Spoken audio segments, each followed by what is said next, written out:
what's up? It's Dennis here. We basically just took like 1,000,000 milligrams of DXM. We're tripping out of our mind, checking out some trippy visuals. We're just gonna tell you guys how we trip.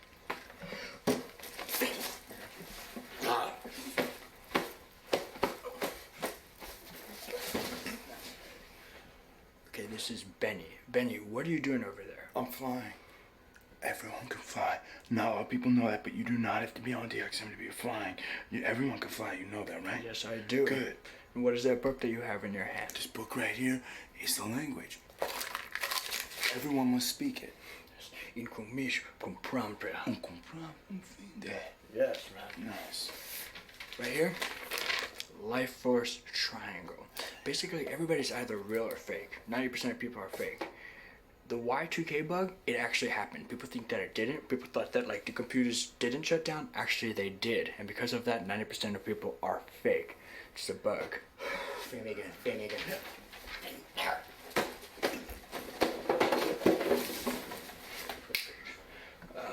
Right here what we got is a portal. Basically, go through this portal allows you to experience real reality. You just have to be on DXM.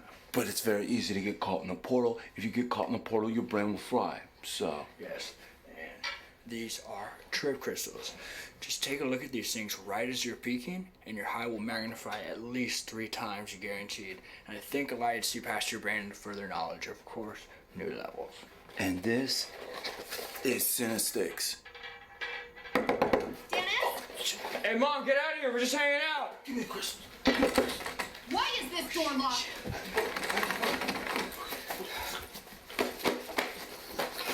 Open this door right now! It's portal time, dude. Let's do this. Come on, open the door. Dennis! I'm basically, right now what I'm doing is I'm checking my energy levels. I'm at about a 5, so I should be fine. Dennis, what's going on here? Obviously, space and time have collided. My boy's over there. Benny using an old Renegon hold. Nice. Benny, we made it through the portal. We are interdimensionally traveling. And as you can see, things are totally cosmic right now. Jesus Christ. Larry! He's in the portal again! Hello, friends and enemies. Yakov here. I felt one thing I should do is go on the old school drug message boards of my youth and read some of these wacky-ass trip reports that got me interested in exploring the hyperspaces of my mind, or just getting all fucked up. Either way, I feel like it's time. I picked out a few stories that looked very promising. And not to mention, every time I'm talking to people in these communities, all of you boys, anytime we get on a personal level, it always gets to like who had the freakiest psychedelic experience. Like every time, invariably. You know, I kind of like that. I kind of dig it.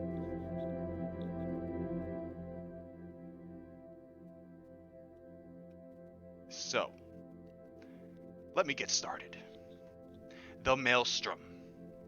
This apparently is a combination of ketamine, 25I-N-Bohm, and 25C-N-Bohm. And a lot of people are familiar with ketamine. I don't know if people are so familiar with the these fucking N-Bohms. They got popular with the introduction of crazy Chinese chemicals that were sold over the internet, sometimes on the clear net, sometimes for cryptocurrency. But it's a very strange one that I may or may not have experience with. It's very mathy. I don't know how else to explain that. It doesn't really mean anything, but it's true. This story is by Man from Chan Chan. Dose 200 milligrams insufflated ketamine, powder or crystal.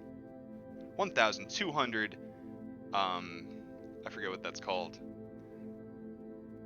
I believe it's micrograms. 1,200 micrograms insufflated 25I-N-Bohm powder crystal. 800 micrograms insufflated 25C N-bone powder crystal. Body weight, 75 kilograms. Hi, I'd like to relate quite a profound experience I had yesterday.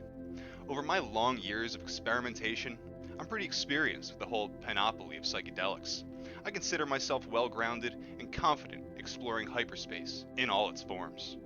I'd recently began exploring 25I N-bone and 25C N-bone. I had some good blotter tabs from a trusted source, meaning probably fucking China in all likelihood, and my buccal experiences of each individually were pleasing and encouraged me to push further on. So insufflation beckoned. The first issue was how to get the substance out of the blotter and into powder form. The 25I was at 1,200 micrograms and the 25C at 800 micrograms. I figured any extraction would not be 100% efficient, so I felt extracting one whole tab of each would yield enough for a good trip in combination. As handling about 2 milligrams of material was likely to provide a challenge, I hit upon the inspired, reckless idea of combining some ketamine with the solution to provide a more manageable substrate. My aim was to progress from a nice vibrant K-hole into a focused hyperspace, mediated by the dissociative effects of the K. Surely I can't be the only person in the world who thinks like this sometimes. I don't think he is the only one who's ever thought like that. I don't know. Done some things. Done some magic. Stacked some spells. Hello, Samir. Hello, Jess. Mr. Medicare Jr. That dude's he's gonna fucking kick the bucket of cancer AIDS any day. You're just gonna be left with me. So get used to it. Get used to it. Anyway. So, to about 1 tablespoon of room temperature vodka in a small jar, I added 1 tab each of 25I and 25C, capped the jar, agitated it periodically, and left it to stand on a warm radiator for about 2 hours. I just had visions of a cum sock meme in my head, I'm sorry. I got distracted. I used tweezers to fold and squeeze the tabs out before discarding them, and then added my usual holing dose of 200 milligrams ketamine. Again, from a good known source, China. This dissolved easily, and I tipped the solution out into a saucer to evaporate, back on the radiator next to the cum sock. This was good to go after a further hour. It was just after lunch, and a cold bright day, and a nice view of the garden lay beyond our large windows. I had the house to myself for the next 6 hours or so. I always prefer tripping alone, and have never felt the need or inclination for a sitter, but that's just me. I set up a playlist in iTunes over airport to my I set up a playlist in iTunes over airport to my hi-fi. So that sounds like some atmospheric shit, I don't know. All was good, and I hoovered up to the whole amount of powder in 2 fat lines and settled back on the couch under a blanket. Gotta make them fat. To be honest, I struggled to recall any details of the hole, other than it was very pleasant and felt great. I doubt it was substantially affected by the additives, and have the feeling they were really only just kicking as the hole drew towards a conclusion, so synergy was limited up to that point. As I came out of the hole, with some good breaths like a diver surfacing, it rapidly became apparent that I wasn't in Kansas anymore. My surroundings seemed essentially the same whether my eyes were closed or open. I could still make out the forms of things and the room and views around me, and in retrospect, this was probably a result of the post-K afterglow/sedation, which kept me reasonably relaxed and in simple awe of things, and the fact that the N-bombs hadn't quite reached full intensity. But a short while afterwards, it felt like my brain had a Hiroshima moment, a blinding whiteness which faded to reveal that everything, and I mean every single fucking atom I could see, was plastered around me in a swirling 2D fractal soup. Absolutely no depth or perspective to anything. My outstretched hand was like a big pink cactus painted into the background beyond, like Van Gogh himself was working directly across my retina in a frenzied blur. This was when I first felt a shuddering sense of panic, struggling to place myself in time, space, or context. And when I started this, I said that N-bombs felt like math, and that's kind of what I'm talking about. It's the fractal soup, bruh. I'll have another helping. What doesn't seem to be on YouTube, Samir? What are you talking about? I don't know. This is successful. I like hanging out with you boys. I wondered if this was how flies see the world through their compound eyes. Millions of tiny lenses refracting everything into neat, swirling, diamond-shaped pixels. Looking back, and not having prior experience of it, I realized this is what ego death actually was. Not a death as such, with some imaginary demon killing you, but a complete unraveling of all the many strands which make up me/I. I struggled to recall what I had done, where I actually was, and how I was going to proceed. The possibility that this 2D Paper Mario world of boiling fractal diamonds was now going to be my home for who knows how long was really quite hellish. And that is the thing, when you're tripping balls and you're wondering where you are in the trip. You know it's gonna be like, okay, it's like 5 hours or it's 8 hours, it's 12 hours, but like regardless, it feels like forever. For better or worse. That makes it heaven or hell. I grabbed my phone, but it was simply a blue blob. I could no more make out an icon than I could normally see the nucleus of an atom in a piece of cheese. The landline handset was similarly useless. The music seemed to have gotten stuck. Impossible since it was just a streaming file. But I had to turn it off. I couldn't use my phone to control the source, so I stabbed wildly at the invisible black buttons on my black amplifier until silence appeared. This was great for a few seconds, but then I felt I needed something more soothing. But at that point, I realized I had no chance of negotiating any technical processes. I felt a pang of anguish at that this was how we people of today will end our lives, impotently flailing at buttons we can no longer see or understand, nothing working anymore, left all alone in silence. I'd cut all my ropes, and now had no means of climbing out of the void I was in. I began to speak, calling myself by my name at first, saying, "Pull yourself together, man. This is where you are, and you need to get through it." My voice was the one sensory input which was vaguely normal, and that helped a lot. It seemed to take about 15 minutes to move 2 yards from one seat to another, feeling my way blindly as I did so. I took some deep breaths, and the pangs of isolation and self-pity eased a little. I craved to be outdoors, to hit the natural reset, but I got as far as the door and thought, I can't go out there. If the neighbors see me, it'll be game over, man. I longed for a hug, or for a friendly voice, but because of the phone issues, I knew this was an impossibility, which hurt a lot. I remembered I had locked the cat in the next room prior to my experience. I went to let her in, and I heard the sound of her, but she was just an invisible, painterly blur amongst the many others as she shot into the room. Meowing. That's a strange way to spell meowing. M-I-A-O-W-I-N-G. It's too many vowels. Too many. Cats always know when you're up to stuff, in my experience. It's true. It does sound like Hamilton Morris wrote it. I'm not reading it whiny enough to be Hamilton Morris. That weird skeleton man. Looking back, I'm annoyed I didn't make more constructive use of my first ego death. But in truth, I think the first experience of it is so overwhelming, bordering on terrifying, that unless you've consciously planned what to do in that event and meditated accordingly, you're over the falls without so much as a barrel to protect you before you know it. To have every frame of reference cut abruptly away, and my inner voice/co-pilot struggling to even speak, was profoundly isolating and unsettling. I definitely wondered if I had gone too far, done some irreversible damage, and or become permanently insane. At no point did I cry, but I felt easily I could have. I felt I had lost lots of important things, and might not get them back. I don't know if any of y'all have been so fucking lit that you are sure you're retarded now. It's a thing. Don't be ashamed.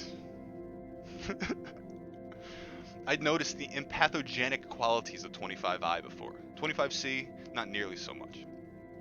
It seemed to enable forgotten memories to surface in a vague but warm and non-threatening way. But now these memories were only of what I was, and it was by no means clear that I would easily get back to that state. And that made me feel sad and somewhat stupid.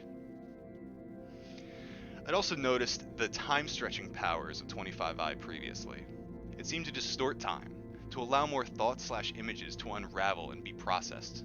This was fine with music playing, acting as a metronome, but in silence, it was beginning to feel quite disturbing. I wondered more than once whether time would actually come to a complete stop, and I'd be trapped in a single insane moment forever. The idea of my girlfriend coming home in 4 hours' time seemed like several millennia away. I resolved to try and get some music on.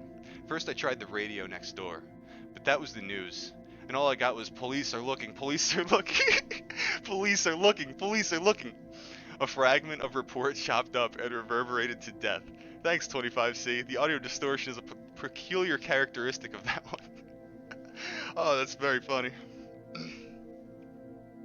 Groping wildly around my hi-fi, I managed to hit play on the CD deck. No idea what was loaded. And after what seemed about 6 fucking months, I stumbled across the correct button on the amp to allow sound to issue forth. Turned out to be Matthew Deere Body Language Mix. A great, deep set, but some uncomfortably vivid, slurpy, sexy bodily noises in there. They would have to do. I had by now managed to locate the cat, although she seemed reluctant to get close to me. I tried to get in a lotus position, but couldn't quite, so sat cross-legged. See, just do the half lotus, bruh. So sat cross-legged and looked out to the garden and sky. For the first time in what was probably 2+ hours since emerging from the hole, I got the first glimmer that maybe, just maybe, things might be starting to slow down. I could get more thoughts together. I felt I was slowly starting to return to the situation. I wanted to celebrate with a cigarette, but that wouldn't be possible. I couldn't go outside, and we can't smoke indoors. Besides, I certainly didn't trust myself to operate fire yet. I settled on a drink, with a pee first. Now, I think I figured out what the fuck this guy did wrong. His mistake was doing the fucking ketamine first. Why do you do the ketamine first, and then go on the fucking insane, whatever, the insane adventure to Crazy Town? Like, you do that, and then once you're all fucked up and exhausted, then you do the ketamine and you just like settle down in your warm blanket. Oh, it's comfy. Where was I? Oh yeah, pee. Going upstairs, I felt the elves were with me, saying I'd be okay. They'd stick right alongside me. Although this was not without a hint of menace. Trying to aim for the bowl was next to futile. I blindly threw some towels on the floor to minimize the inevitable. Pouring a drink, I had no idea whether it was a thimble or a bucket of vodka I'd gotten into the glass, even though I crouched down to eyeball it. The taste was familiar and comforting, like the first signpost on the road back from nowhere to here.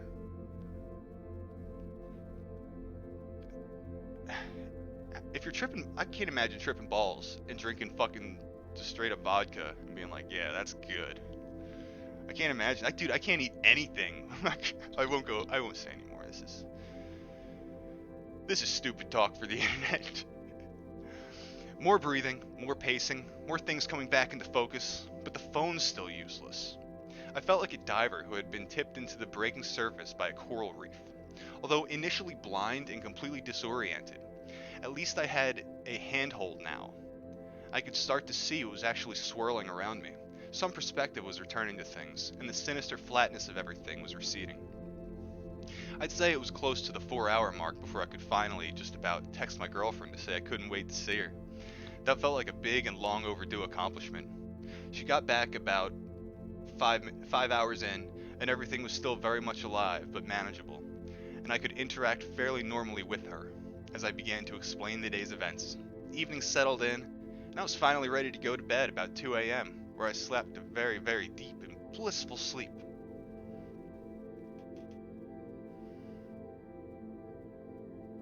Yeah, it's a pretty good machine elf story, I guess. It's Joe Rogan worthy, if I am to be so bold. Observations.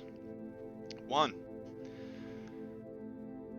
Of a heck of a lot of experiences, this one stands out as my fear and loathing one. Would I try the exact same combo again? No way. The experience of being delivered into the N-bone space from the K-hole on rails was profoundly unsettling. Yeah, you do it the other way around, stupid. 2. I wonder whether pre-dosing with a therapeutic dose of MDMA might have helped ease the integration on the N-bone experience and lessen the anxiety. He's okay. we fucking just took a bunch of drugs and we're worried that maybe fucking this drug combo wasn't a good idea. We just fucking combined a bunch of shit and we had a bad time. How do we rectify this situation? Let's add more drugs. 3. Although I wouldn't recreate the same initial combo, I would consider using methoxetamine as a base. What the fuck, dude?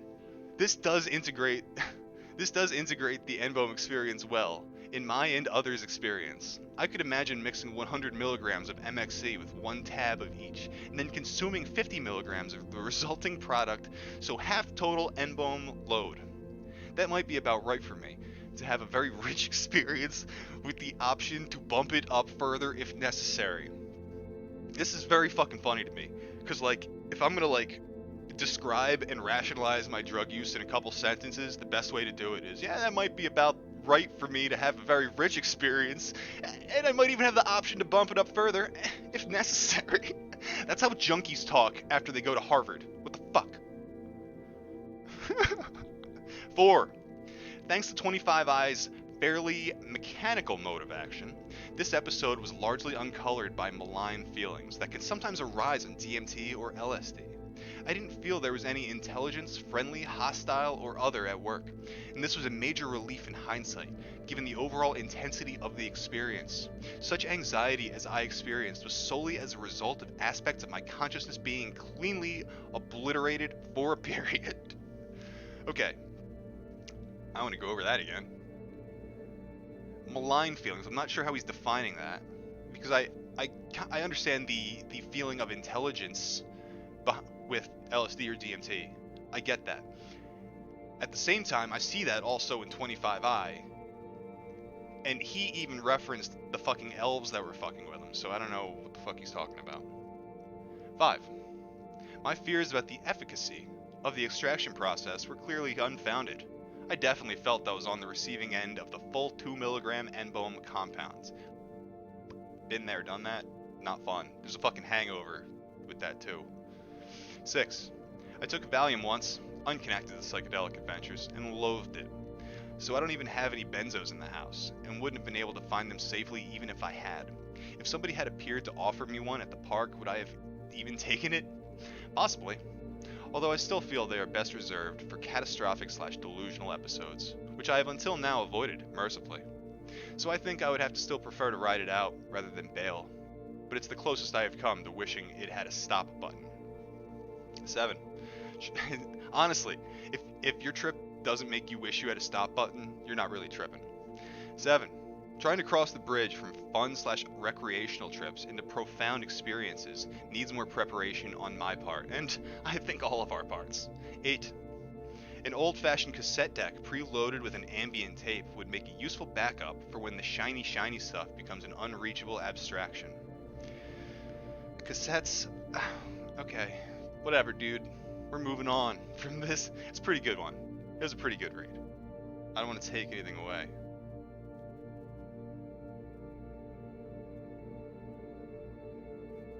Alright. This is an MXE combined with classic DMT experience.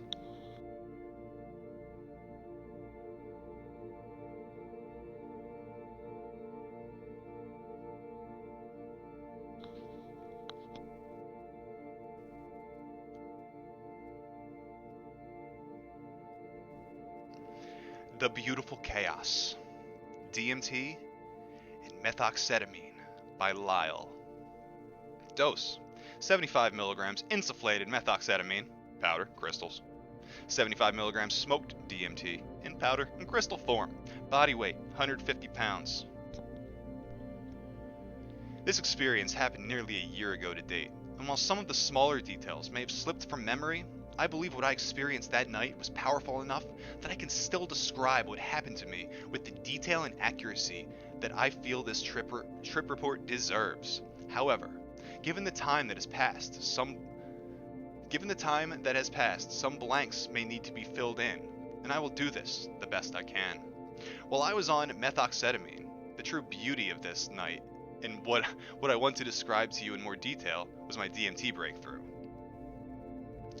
If If you happen to read this trip report all the way through, I hope I can successfully convey even just a fraction of the awe and feeling that I have felt that night. DMT had always been something I had wanted to experience, and I had read about it for years before actually trying it. On one occasion prior to this experience, I actually did try it, but I didn't break through to hyperspace. I just had visuals and a body feeling that I wouldn't call entirely enjoyable, just strange. Yet I was still pretty determined to get to that place and see what the hype was about. So last summer, I bought a kilo of mimosa root bark and extracted my own DMT.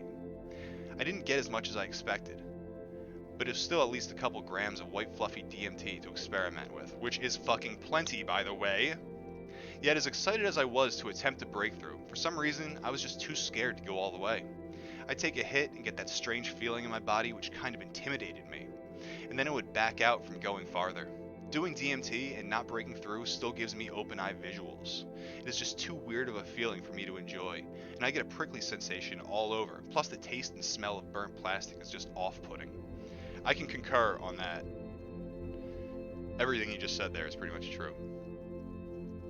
Around this time last year was also when I was first introduced to methoxetamine. While I wouldn't call myself experienced with it, I was comfortable using it, and had been in what some might describe as an M-hole. From the couple times I had tried it before, I found it took about 100 milligrams to get me fully disassociated and into a hole. At the time, I lived in a bit of a party house and it happened to be a work night, so it was actually quiet for once. I decided to take advantage of the peace and calm and wait out about 75 milligrams of MXE at what I want to say was about 9 in the evening, and then insufflated it. The come up of MXE takes forever for me. About an hour to really start getting into the trip, and about 2 hours to peak. And from there, I'm really messed up for another 2 hours or so, then begin to get my head back. I find it to be a pretty relaxing substance overall, and my favorite thing to do on it is simply turn on some tunes and just lay in bed in the dark, wrapped in blankets, and let the chemical overtake me. I proceeded to do just that, making my bed comfy. I then turned on a local college radio station that plays a lot of mellow tunes from just about any genre you could imagine, but mostly indie and local stuff I've never heard before. I find that station meshes well with MXE, and little did I know then, it would come to shape the most memorable moment of my life. So, me and this guy have a lot in common. We like laying in bed, wrapped in blankets. As the time passed, I began to drift ever farther from reality. When I closed my eyes, new worlds would seem to appear before me, worlds of color and texture. Even though I'm lying down, it feels as if I'm spinning head over heel, and I truly begin to float through these worlds. The music from the stereo shaped the colors and would shift the textures in these worlds.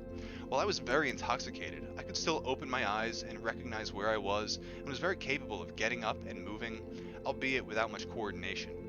After what I would say was about 3 hours, the trip was no longer getting more intense, but it was still going strong, and for some reason, the DMT that was stashed in my cabinet came to mind. I thought, what the hell? Why not? And I want to tell you, this is strange reading for me, because I have a lot in common with this dude once again. Been there, done that. The methoxetamine had me quite intoxicated, and the thought of smoking DMT did not make me feel intimidated like it had every other time. I pretty much stumbled across the room and proceeded to weigh out what I believe was about 75 milligrams of DMT, and put it on top of a small amount of weed in my bowl. I go back to my bed, put the covers over me, and take a deep breath. I applied the flame to the bowl, lightly touching the DMT with the lighter, and inhale a huge hit of the rather unpleasant tasting and smelling smoke. I spend all day mowing for my job, and suddenly, these two still frames of my boss and the mower I use at work flash through my brain, like moving snapshots. While I didn't have time to think about it then, I now think it was my brain attempting to hold on to some form of the reality that it had always known, and since I spent most of my day on a mower, that's what came to mind most readily. After this, the world went blank, and I felt an energy flowing through my body. Although I was not aware of my body, I could still feel this power flowing through me. Then quite suddenly, what I can only describe as a grid enveloped everything around me. While the background was still black, the lines of the grid were coming more and more into focus. As all this was happening, I could still think about what was occurring with some semblance of rational thought, although I did not remember taking any drug, and was both unaware and unconcerned of my body. Despite this odd, pulsating energy vibrating through me, at first I was somewhat panicked, and I thought to myself, boy, you really did this. Boy, you really did it this time. You really took it too far now. There's no going back. This dude's basically quoting Terence McKenna. As these thoughts crossed my mind, the grid then began to morph and change. Patterns and shapes started to come from it, but they were not clearly defined. It was as if a cloak was over top of them that bent the light around their true shape. A shape would emerge then. It felt as if the grid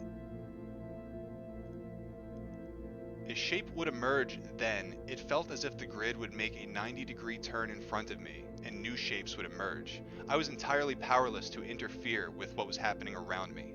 Colors began to emerge in the shapes, and I explicitly remember pink and green being the most prominent, and they were incredibly vivid. I can still remember the way they struck me now, but could never describe in words what they looked like, besides pink and green, and were shaped. So I said he was quoting Terence McKenna, and maybe that's just some shit that everybody says when they fucking blast off on DMT for the first time. You really did it this time. I can hear it in Terence McKenna's voice. Then this feeling came over me, a feeling that what I was seeing was an ancient place. While visually it looked sharp and futuristic, I had an overwhelming feeling that it was older than time.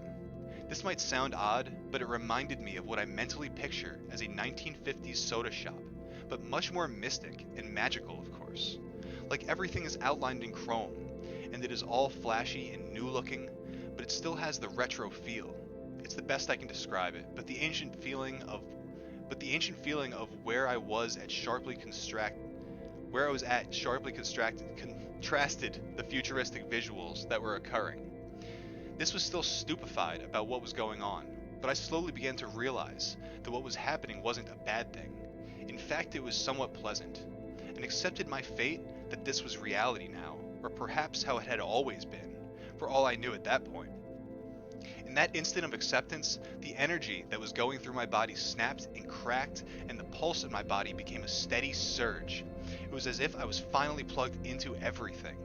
I thought to myself, this is it. This is what every human in history has strived to reach. This place here is the point of existence. While what was going on around me was visually crazy and it was mentally confounding, I accepted it, and I felt it accepted me. Something just felt right about it. I keep calling it the beautiful chaos, and that's just the perfect way to describe it. I would agree. Then I found that something quite strange began to occur. I believe even for the DMT hyperspace that was expanding with my mind. Out of the corners of this alternate universe, music began to play, and I even recognized the lyrics. I am he, as you are me, and we are all together. It was the freaking Beatles playing the song I Am the Walrus. And out of all the places for this to be playing, it was happening here? I couldn't make sense of it, and I actually thought to myself that if I was in heaven right now, God must really like the Beatles. The universe was still very much alive with color and movement, even more than it was before, but despite the confusion and beautiful chaos that was happening around me, I could understand every single word that was in the song, and I knew it was the Beatles. I was pretty dumbfounded about why it was playing, and I'm not sure at what point the song entered my consciousness, but it must have been toward the end. At one point, it does a sudden twist in the beat, and as this was happening, the song just shattered everything that was before me. There was no longer a grid. It was as if somebody shattered it like glass, and shards of color were rippling and then exploding from every direction. Then from all this beautiful chaos, it appeared as if a group of people were coming from it, though I could only get a brief glimpse of their outline. Then, just as suddenly as it happened, I was back in my room, sitting in my bed, against the wall, with the bowl lying beside me, on the sheets. It honestly took me a couple minutes to get my bearings back. Okay, I told myself, you were in your room, which is in the city I live in, back on planet Earth. I was still tripping very hard, and there were crazy ripples of light everywhere, and a lot of morphing. But I was no longer in hyperspace. I was back in my room. Then I heard on the radio, which was responsible for the Beatles just blowing my mind, and it finally made sense why it was playing. As soon as I was a little more settled, I grabbed my phone and called my best friend. I proceeded to tell him I finally broke through, and all I could say was, "Holy shit, what the fuck, oh my god." And I repeated those 3 phrases for at least 20 minutes. It really was all I could say. After that, I called my girlfriend, told her anyways that the most amazing thing ever had just happened, and it was incredible. I was just absolutely ecstatic, and I felt recharged, like I was truly alive for the first time in years. It was unbelievable. I believe the MXE was still coursing through my system because I tripped for quite a while longer. It synergized very well with the DMT, and I just sat on the couch taking deep breaths, staring at the ceiling, watching the fireworks. I can't say how much of an impact it had on my breakthrough. I'm sure it had some, but I feel as though the DMT completely overpowered it for the time that I was out. I continued to just feel really good for quite a while, but eventually I fell asleep around 4 a.m. and woke up bright and early for work with a couple of things on my mind I could never possibly convey to coworkers. For only having a couple hours of sleep, I felt pretty good, if not a bit wobbly still from the MXE, and all I could think about for the next few days was what the hell happened to me. The experience itself was one of the most powerful experiences of my life, and no other psychedelic has even touched what DMT did to me. Although I had a couple grams of DMT left, I had never even really smoked any of it again. I was hesitant to break through to begin with, and now I'm equally hesitant to go back now that I know how powerful DMT is.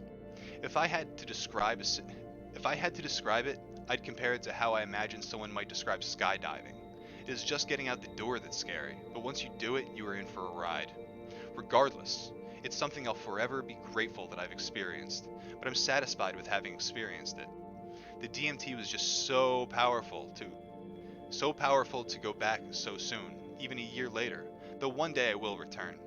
With the remaining grams, I have introduced several friends to the world that is DMT, and let them get a taste of what it means to really live. Something I think everyone should try, at least to know it's there. And besides, now every time I hear "I Am the Walrus," I'm instantly filled with nostalgia and the feeling come back from that fateful night. So, that was a decent story.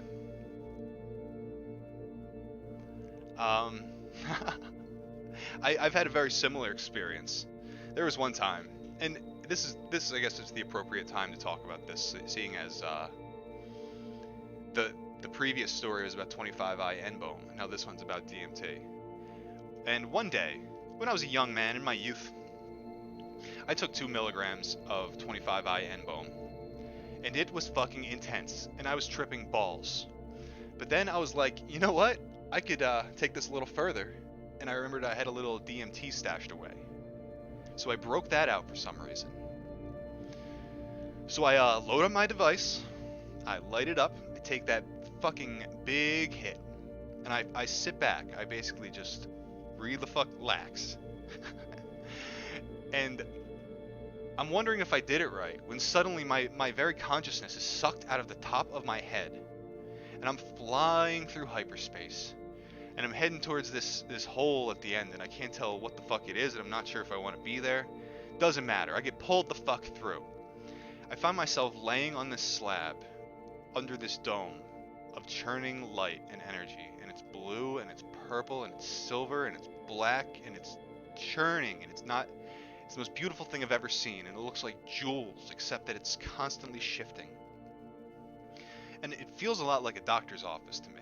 The way I'm laying there, and I feel like I'm waiting, and then a being comes to me, and she's the most beautiful thing I've ever seen, and she was made of jungle and leaves, and she was constantly changing, and she was the most beautiful thing I've ever seen, and I got this vibe of love from her, and it was every kind of love. It was the motherly love, it was the love of a wife, it was the love for a daughter, it was mostly female, but like the love was like borderless, without a doubt.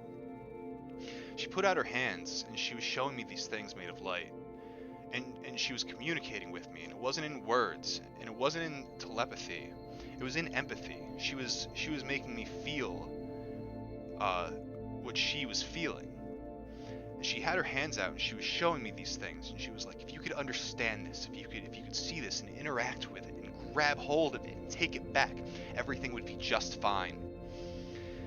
And like there's like a bit of sadness knowing that I can't do that. And like I don't know if anybody can do that. Maybe I don't know. But she told me to create and inspire. And that's when I started to learn stuff like Photoshop and like crap like that. And I started making things, making art. It wasn't very good, but it was what I could do. Until I realized that the greater art is like when I would post the things I had made, and then somebody else would see it, and they would realize that they could do it too. And then it would basically spread. It would inspire other people to start creating things like they were my creations. And I think that's what's ultimately meant by it. That's the strength of memes. That's the strength of propaganda. But we have to fucking save the world. There's people killing the world. We know who they are. But yeah. She told me to create and inspire. And then she kind of disappeared. And I found myself being buried by all the dirt and all the earth and all the dust and all the bones of everything that has ever come before me. And I found myself laying under a giant skeleton, and I was under this massive rib cage, just laying there looking up. And around the spine grows this rose, slowly spiraling around and blooming right in my face. This dissipates, and I'm again looking at this amazing dome roof. Then I can see something coming towards me, and it's hard to explain because like the dome implies there's a limit, but like time and space wasn't real. So I'm looking, and I can see this thing coming at me, and it's a fucking snake. And as it's coming, it's getting bigger and bigger and bigger. And by the time it's closing in, I can tell it's big enough to eat me, and its mouth is open, and it's hungry. And it was so real. I knew I was on drugs. I knew I was tripping. I was well aware of that, but it was so real. And it was coming towards me, and my body was shaking. It was the most intense thing I've ever felt, but right as it made contact, it turned back into the beautiful woman made of jungle, and she kissed me goodbye. And everything I was looking at started to dissipate, and I came back to my reality. And for about 15 minutes after that, I could see in the very veils of the universe itself, just in the space around me, I could see rifts where there were smiles and beautiful eyes and winking and joking coming through. And all I could do was rant and rave to my friend who sat across from me and watched me fucking basically have a space orgasm. Best experience of my life, highly recommended. It resonates with me when I read a trip report and they say it's like, you know, skydiving or something. And I get that a lot. I understand because like I wouldn't want to trip again, or I wouldn't want to I don't really trip these days at all, but I definitely wouldn't want to do DMT again. Like I feel like I would show up to fucking interstellar hyperspace and the gods are looking at me and they're like, what, you again? Go achieve something, go make something of yourself. So like I would be afraid to do it again. I always thought of it as the space roller coaster. That's like, it's that intense. It's like if there it's not like I'm saying if there really was a roller coaster in space. DMT is literally that intense. And plus you're also getting a blowjob while you're on the space roller coaster. It's that fucking intense. It felt good to describe that. It's very difficult. I'm sure I got it all jumbled up. Thanks for hanging out with me. I'm gonna read more of these soon. Godspeed.